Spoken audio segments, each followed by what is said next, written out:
Anyone up to the age of 18 and those on low incomes qualify for free NHS dentistry, but the rest of us have to pay. The question is, how much? You'll only have to pay one of 3 prices depending on the level of your treatment. So if these charges are so straightforward, why are so many of us confused about how much we should pay? Is it because we're being taken for a ride?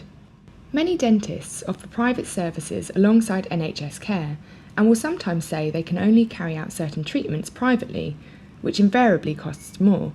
For example, a scale and polish falls within band 1 treatment, but many dentists refer their patients onto a hygienist, costing around £50 a pop. Scale and polish, if it's a simple procedure that's more cosmetic, shouldn't be part of the NHS system. But if it's necessary on clinical grounds, then it should be offered as part of the health service. Dentists receive money from the state based on a points system, but vastly differing levels of treatment, in terms of time and cost, accrue the same amount of points, making the system unpopular with dentists. The UDA system is full of very perverse incentives.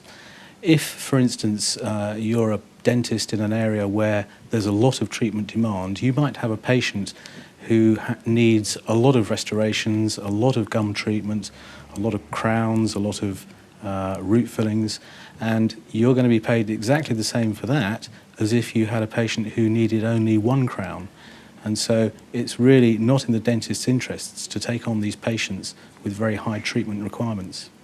As a result, some dentists use questionable tactics, known as gaming, to make up their apparent shortfalls. Practices include splitting treatments up to get more money, or even undertreating. Others choose not to offer NHS services anymore. Our practice started with the new system in 2006 when it first came in, and we quickly found that it wasn't working for us.